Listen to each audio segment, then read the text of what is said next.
Good afternoon, Nerd Fam, and welcome back to beautiful Atlanta, Georgia. We're midway through day 2 of our live coverage here on theCUBE at KubeCon. Very excited to be bringing you the second portion of our exclusive series with the Google Cloud team as they celebrate 10 years of the Google Kubernetes Engine. My name is Savannah Peterson, super pumped up about this panel of absolutely brilliant blokes. I've got Leon, Tim, and Lee. Thank you so much for taking the time to be here. Thanks for having us. Thank you. Thank you. This is so fun. Tim, I gotta open this up. You are the ultimate Kubernetes OG, a part of the beginning of the project, an infrastructure celebrity, if you will, in this room. What is it like for you now, well, 10, 11 years out on the project, looking at this room packed full of things powered by Kubernetes? Look, it's overwhelming, it's humbling to look at this and say, I had a part in this, right? Much less sort of maybe a seed part of it. There's a whole corner of the industry that is betting on work that I did, which scares the pants off of me. I was just going to say, is that kind of terrifying as much as it's thrilling? Totally terrifying. Like, don't look too close at it, guys. No big deal, you're only running like the biggest enterprises in the world right now. No pressure. You're right, thanks. Did you have any idea it would be what it is today when you were starting out?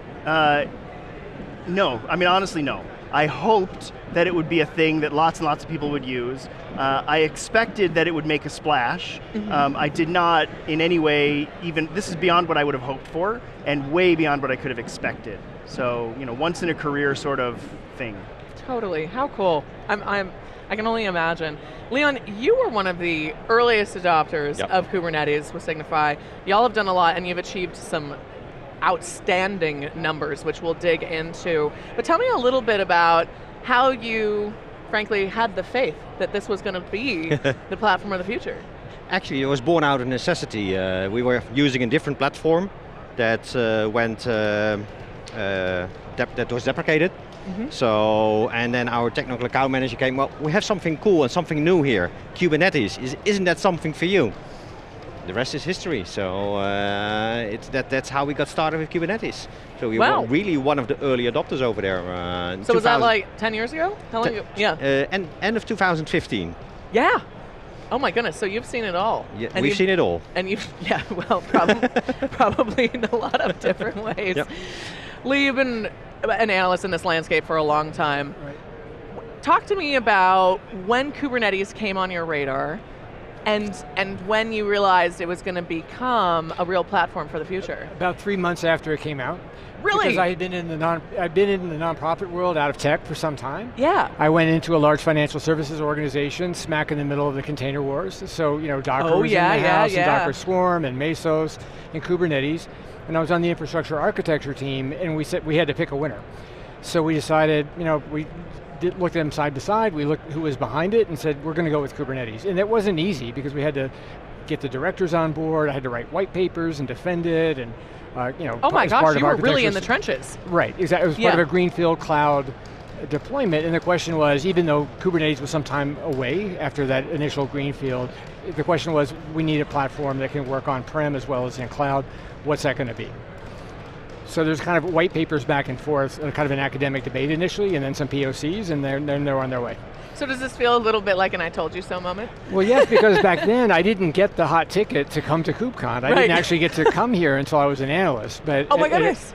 As a practitioner, we had Kubernetes come into the shop in my previous role when I was in cyber risk oversight, technology risk oversight at a government-sponsored enterprise. So had to have the conversation there yet again about, okay, is this going to meet our security compliance requirements? What do the regulators think about this? So I had to be able to defend it at some deep level from an architectural standpoint and also a risk management standpoint. And then when I came on to the scene at Forrester, that's when things were really ramping up in the pandemic era, and clearly it became the reference architecture. And that's when my colleague Charlie Dye and I wrote a piece called Navigate the Cloud Native Ecosystem, was basically an argument that Kubernetes is mature, this is the reference point, everybody go for it. Now is the time.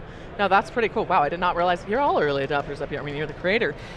Tim, a little birdie told me that you designed the icon, the logo that we really associate with this movement, this era, and the iconic ship wheel. Tell us about that origin story, just because I've always wondered. So it started as a joke.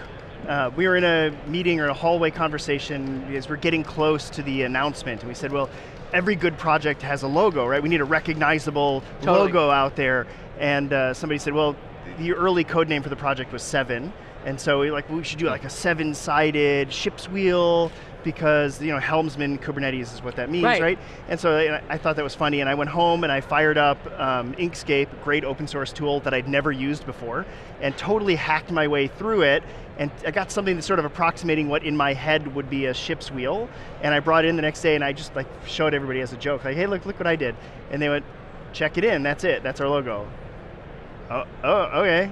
So that's how we got it. Okay, so wait, that's actually really cool. So you're using an open source tool. I take it you didn't have an extreme depth of design background. I actually went to art school. Oh, okay. So this is sounding a bit. little less. But I didn't know how to use the tool at all. So I was just gluing together things to make it sort of the shape that I wanted it to be in, and it was not symmetric, and it was not perfect in the first iteration of it, but it was enough that I could say, like, hey, look.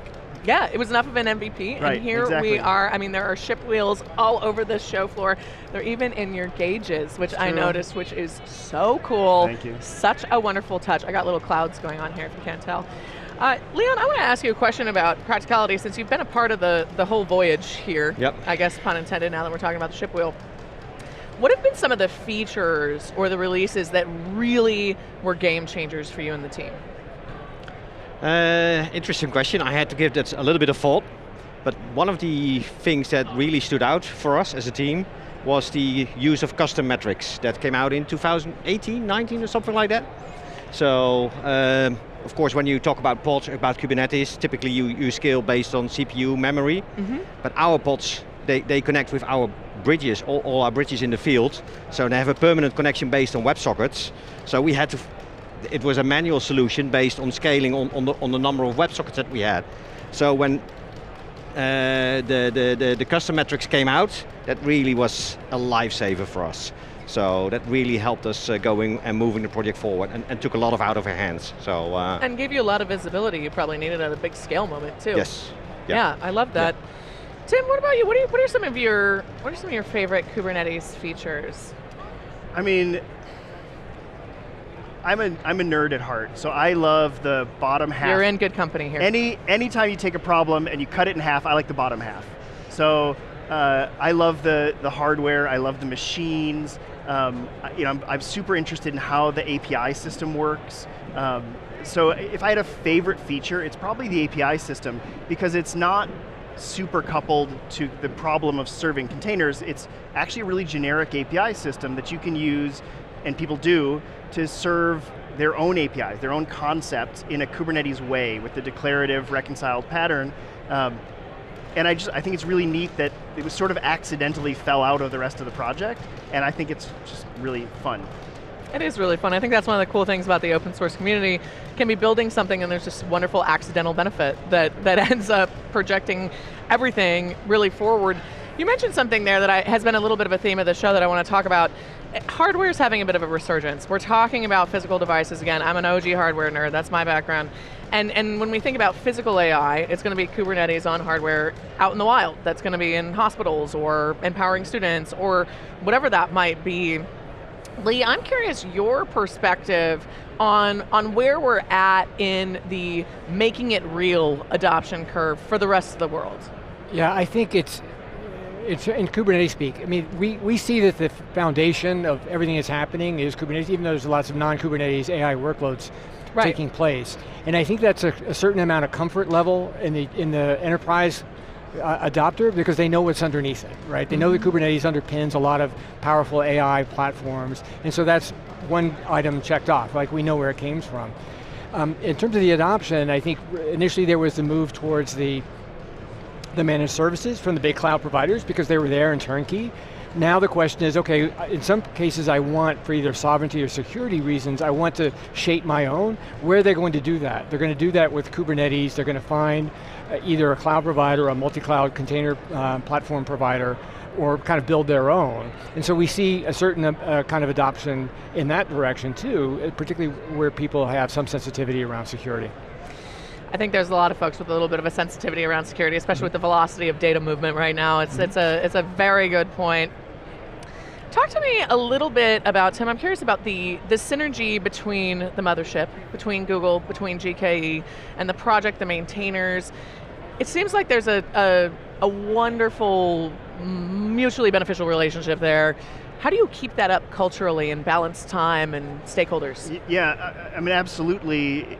The open source project is critical to the success of GKE and the Google family of products that we've built on top of it.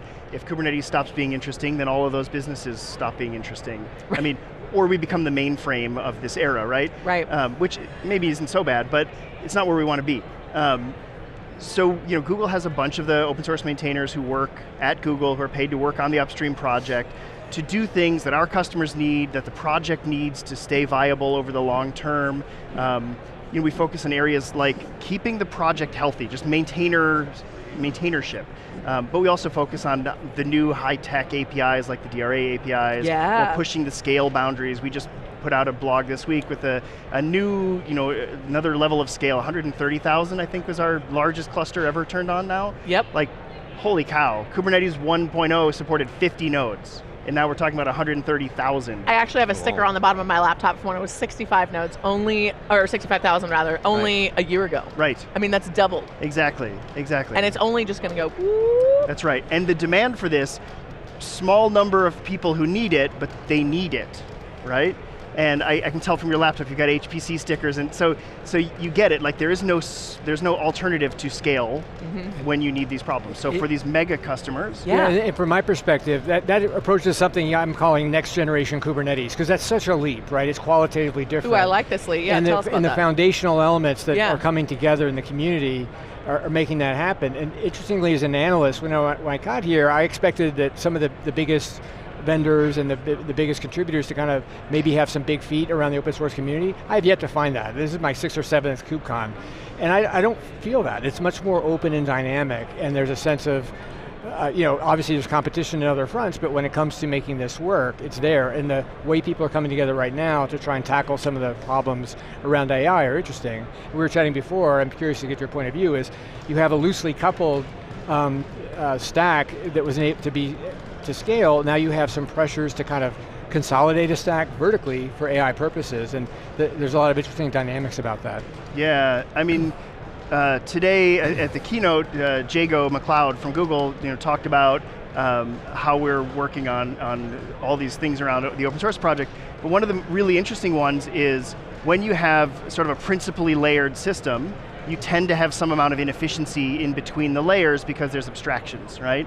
And for these customers who are training these foundation models, those inefficiencies add up to real money, like with many zeros at the end.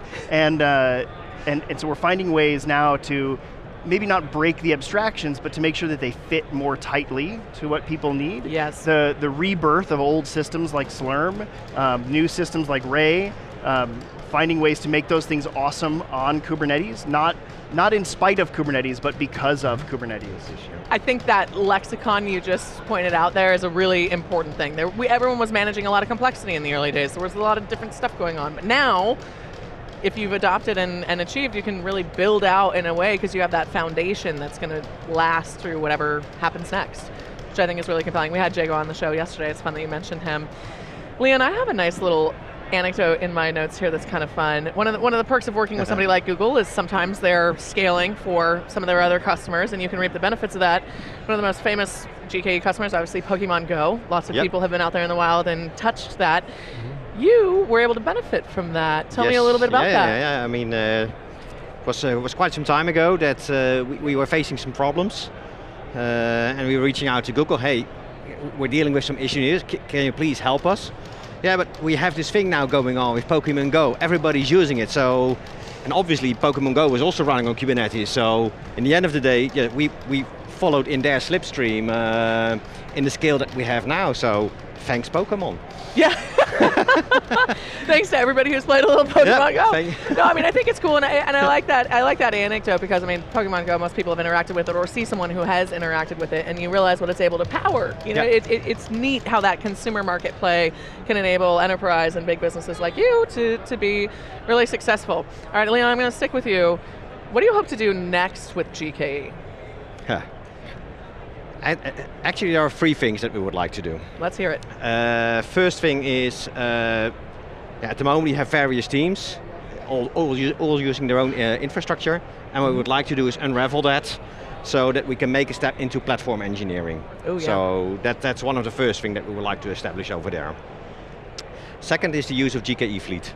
Mm-hmm. So at the moment we have multiple clusters, and managing that, some time ago there was no solution just yet we had to do it. So we had to build our own custom stuff over there. That's something we would like to throw overboard now and use GKE Fleet really to take that away from our hands. Like the customer metrics story, it's again a similar thing. And the third one is the use of AI. Mm-hmm. How can AI help us in, for example, positioning where the cluster should be? Because latency is everything for us. The moment you ask Google to turn on or off your lights, latency is everything. It's what makes it all real. It makes it all real. Yeah. So is there a way that AI can help us in where should the clusters be positioned such that we have the optimal latency for the lowest price? Just a small ask. Yeah, so. I bet a few other people have that ask though, and that's exactly, I'm not surprised that that's what you're thinking about it.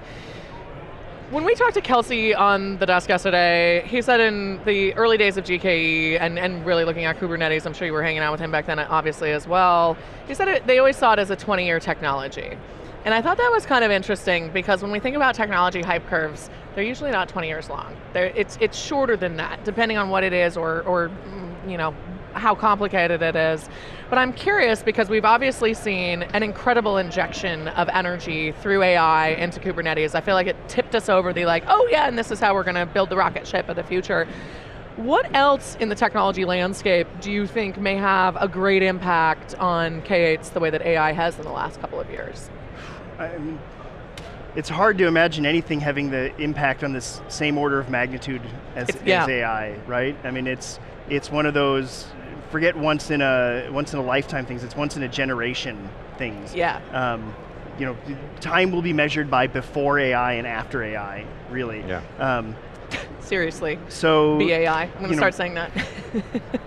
Right now, our focus is trying to be awesome for AI. If there's another thing sneaking up on us, I don't know what it is, but it terrifies me.